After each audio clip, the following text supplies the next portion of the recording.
D'ailleurs, na sina yebisaki ye moko. Na bitango na landi na télévision te ba nommé premier ministre mwasi na sepeyaki koleka.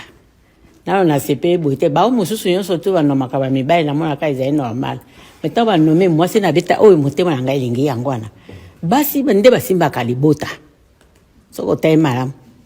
Soki ba na kati ya gouvernement ba mibali bazali 6, basi pe 6, mais mboka esi ebonga kala. Yango ananga na yebisaki etango akomi ka bona be mama na sepelaki komona te mwasi akomi premier ministre. Nazali pressé ya kozonga mboka. Nasila yebisi mama. Nazali pressé kozonga mboka. À Rabat, la première ministre Sumiwa Judith a rendu visite à Mama Bobila Dawa, la veuve Mobutu, ancien président de la République démocratique du Congo. Vous êtes sur IADEMA Télévision. Merci et bonnes conditions d'écoute. Prière de vous abonner massivement, d'activer la cloche de notification pour être informé en temps réel sur tout ce qui se passe en République démocratique du Congo, de partager le lien tout en invitant vos proches à rejoindre la grande communauté IADEMA Télévision. Le parcours de Mobutu Sese Seko, ancien président de la République démocratique du Congo, et de son épouse Bobila Dawa est marqué par une époque de grandeur, de controverses et de déclin. Mobutu est né en 1930 à Lissala, dans le nord du pays, et s'impose très tôt comme un acteur politique majeur. Après avoir fait ses études à l'école militaire et travaillé avec les gouvernements belges, il devient un proche du premier ministre Patrice Lumumba après l'indépendance en 1960. Après l'assassinat de Lumumba, Mobutu renverse Joseph Kasavubu en 1965 et prend le pouvoir en tant que président, amorçant un règne de plus de 3 décennies. Sous Mobutu, la RDC, alors Zaïre, connaît une période de stabilité initiale mais rapidement marquée par un régime dictatorial et l'instaure le moboutisme, une politique d'autosuffisance nationale, des népotismes et des aérialisations. Avec les aérianisations, nationalisation des entreprises, tout en se faisant les garants de la souveraineté du pays. Toutefois, son régime devient de plus en plus autoritaire et corrompu, malgré ses tentatives de maintenir une image d'homme d'État providentiel. Bien que Mobutu ait réussi à manipuler les relations internationales pendant la guerre froide, son régime se caractérise par une corruption systématique, de détournement de fonds et d'enrichissement personnel. Son style de vie luxueuse contrasté avec la pauvreté grandissante de la population à la fin des années 1980, des tensions internes et des rébellions externes, notamment les interventions du Rwanda et de l'Ouganda, érodent son pouvoir. En 1997, Mobutu fouille le pays après une rébellion menée par Laurent Désiré Kabila, marquant la fin de son règne. Mobutu s'est réfugié au Maroc où il vit dans la pauvreté relative après avoir perdu tout pouvoir, sa fortune et ses biens accumulés sur plus de 30 ans de règne sont largement détournés. Mobutu meurt d'un cancer en 1997, puis après sa chute au pouvoir, laissant derrière lui un pays profondément divisé et en ruine.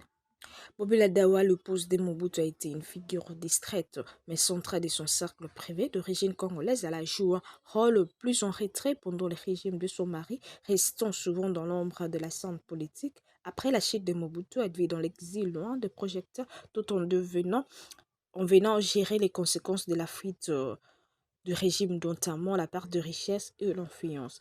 La demande de Bobila Dawa à la première ministre Judith Tuluka concernant un logement à son retour au pays est un témoignage de la situation difficile de l'ex-famille présidentielle après la chute de Mobutu. Cette requête met en lumière la rupture entre la grandeur datant et la réalité actuelle du pays. Cela souligne aussi les contrastes entre la richesse du régime Mobutu et la précarité de sa famille après la fin de ce pouvoir. Mobutu et Bobila Dawa incarnent l'histoire complexe de la République démocratique du Congo post-indépendance avec une accession spectaculaire suivie d'un déclin brutal. Si Mobutu a marqué l'histoire par son régime autoritaire et ses politiques controversées, son épouse, elle, reste une figure secondaire mais emblématique du sort des élites de Chine.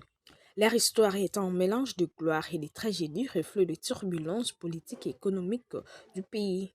Lors de la 11e session du conférence des gouverneurs, les gouverneurs ont exprimé leur volonté et souci de soutenir et de motiver concernant le changement constitutionnel. Il faut retenir que les soutiens unanimes du gouverneur de province au nom du renforcement de la cohésion nationale et du développement local suggère une volonté de centraliser davantage le pouvoir et de renforcer l'autorité exécutive. Le gouverneur estime que la constitution actuelle présente de faiblesses qui entravent le développement, une perspective que Félix Tshisekedi Tshilombo lui-même défend comme étant nécessaire pour adopter la loi fondamentale aux réalités congolaises et aux défis contemporain. Cependant, cette initiative a également de connotations politiques évidentes, notamment la crainte qu'il s'agisse d'un moyen pour le président de prolonger son pouvoir au-delà des 2 mandats constitutionnels prévus par la Cour constitutionnelle actuelle. La situation où la politique de l'opposition incarnée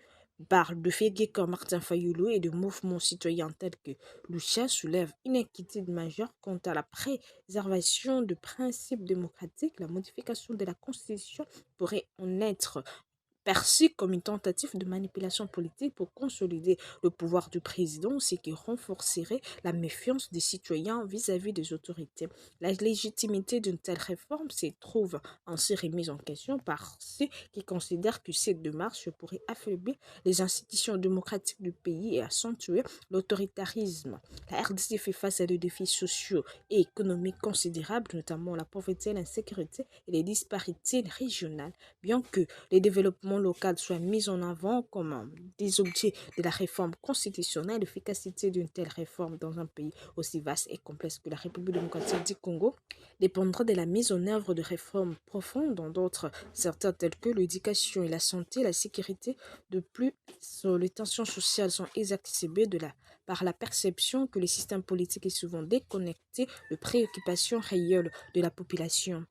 Les soutiens du gouverneur à la réforme pourraient être interprétés comme une réponse à une pression politique ou à une quête de plus de ressources et du pouvoir local, mais aussi comme une stratégie pour accroître leur légitimité dans un contexte où l'autorité de l'État est parfois contestée sur le terrain. Le défi réside dans la capacité de l'État à concilier centralisation du pouvoir et autonomie de province, tout en garantissant le mécanisme de gouvernance qui répond aux besoins de la population sans qu'il y ait des dérives autoritaires. C'était IADEMA Télévision. Merci de ne pas oublier de vous abonner, d'activer la cloche de notification pour être informé en temps réel et sur tout ce qui se passe en République démocratique du Congo, même dans le Congo profond, de partager les liens tout en invitant vos proches à rejoindre la grande communauté IADEMA Télévision. Merci de nous avoir suivis. L'actualité reste en continu sur votre chaîne. IADEMA Action, tu vis. La chaîne socio-politique et culturelle.